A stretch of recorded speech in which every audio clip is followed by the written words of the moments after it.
introducing the mayor.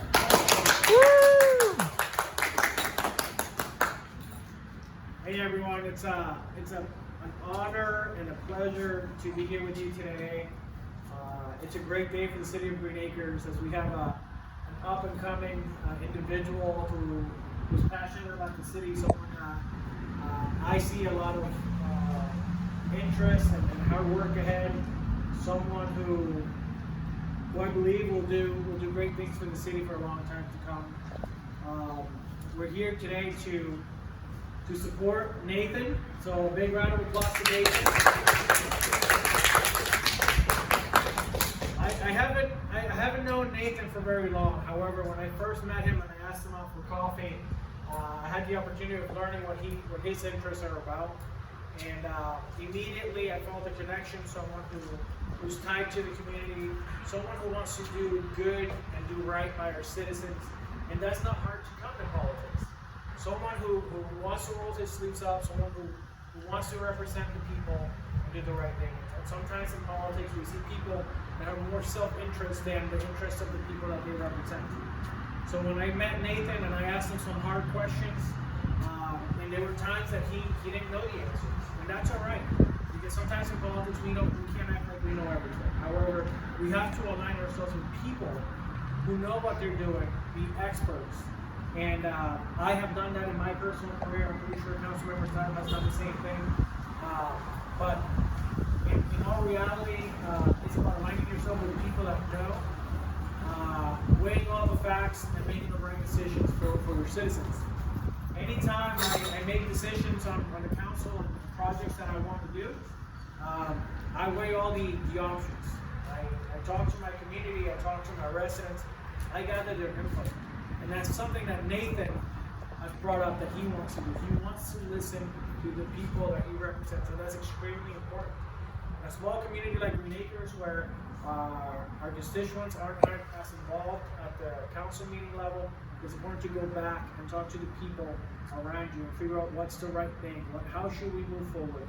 And that is what I see from Nathan. So initially, after I met with him, I walked away feeling impressed. Someone that is going to put the city first and not his personal interests. So that's why I'm here today endorsing and supporting Nathan.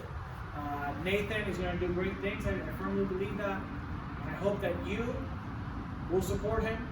And the way that you support Nathan today, it's either by writing him a check, volunteering, making phone calls, knocking on doors. Being here today is the start, but it's not the finish. So we got to get working now. We got to roll up our sleeves.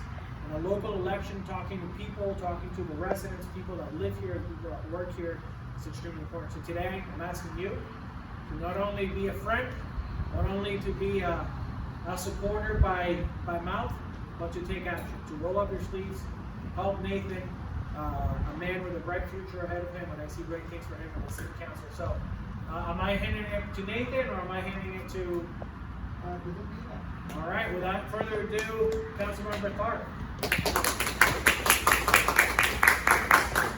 In retrospect, I probably should have gone first because following the mayor is difficult. So thank you, Mr. Mayor. I met Nathan, phone call not even a month ago, and he told me that he was interested in he was going to be running for city council. And like the mayor, we had a conversation with Nathan, asked him some questions, and similar to the mayor, he wants to do something for the community. And I think Nathan is, an immigrant, son of immigrants. Yes. I think he's a fair representation of the city. When you look at the city council mix-up, it's older. And I think Nathan's going to bring some great ideas to the city. I think he's young, he's progressive. I think we've got a great opportunity to really shape where the city's going to be in the next 5, 10, 15 years. So, like the mayor said, I'm here today also endorsing Nathan. I think we've got a great opportunity on March 8th, or if you vote early, by mail, vote Nathan. And thank you so much for your time, and we'll go from there. Thank you, Nathan.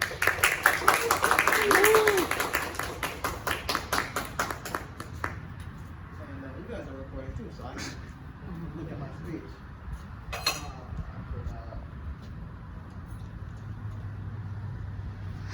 All right. So first of all, I want to thank everybody for coming. The mayor and the deputy mayor especially.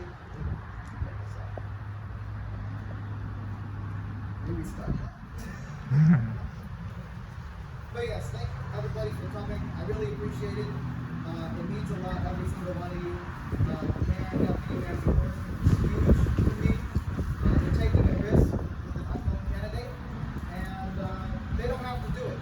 But the fact that they do it means, for the sake of the city, it means a whole lot. So, one of the things I want to address, and one of the things I think is big for any candidate running for any public office to address, is their motivations. Why they're running. And I'll do just that. We live in a situation where the largest, we're going to go national for a second. I don't want to stay too national, we got to go back to local. But we live in a situation where the largest broadcaster in America is a person that says the greatest threat to democracy is the 1965 immigration. The thing that lets people like me, lets people like my mother, my friends, the thing that allowed them to make their lives in America is apparently the greatest threat to democracy. What they're afraid of is not that there's going to be harm to this, the way our government functions. They're afraid that America is going to look a little bit more like Greenacres. And to me, that's an attack on our city, that's an attack on our community, and we can't stand for that. That's number one.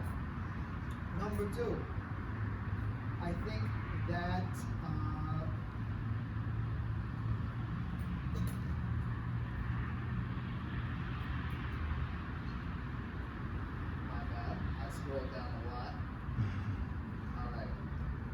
the second motivator I want to address comes from the conversations I have with the people you meet on the streets.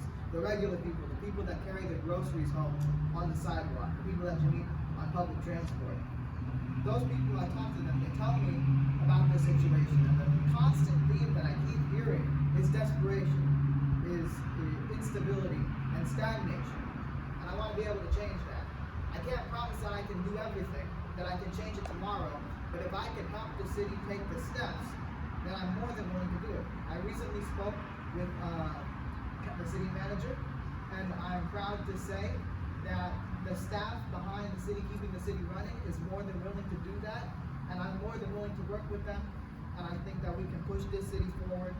Around the country, people are struggling. 50% of people are making under $35,000 a year, and if you look within that 50, it's not looking too good either. But if we can make a change to that, even in the local level, I'm more than willing, and not just willing, but I want to help our community. And finally, I think it's fair to compare the candidates. Mr. Noble, I don't have any beef with him.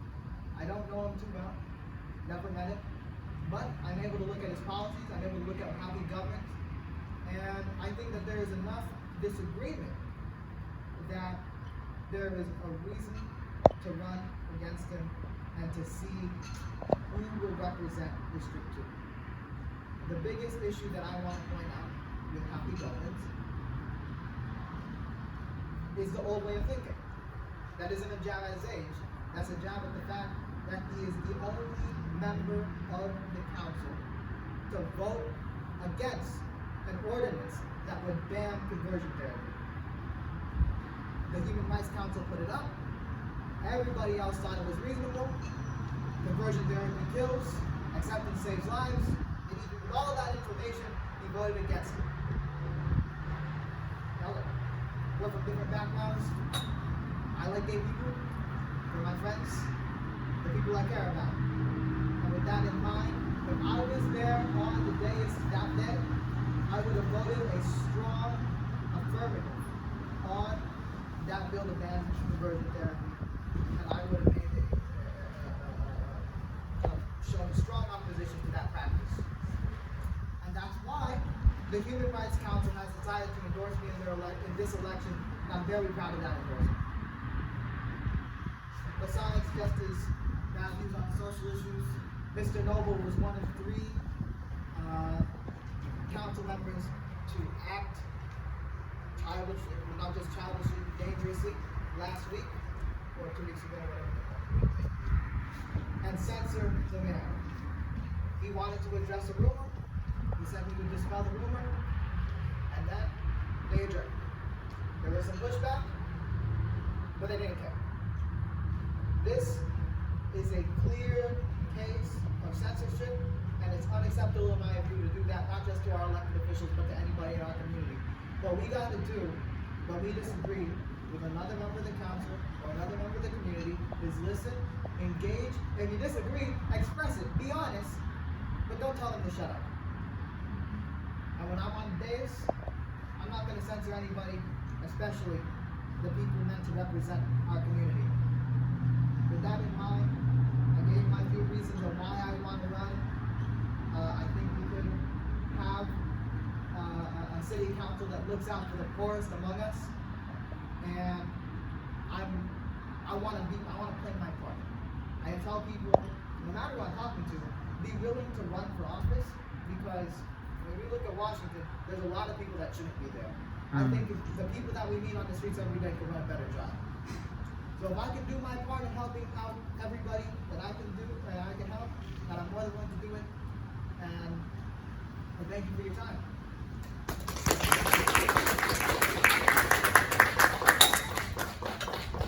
Folks, it is not easy running for elected office.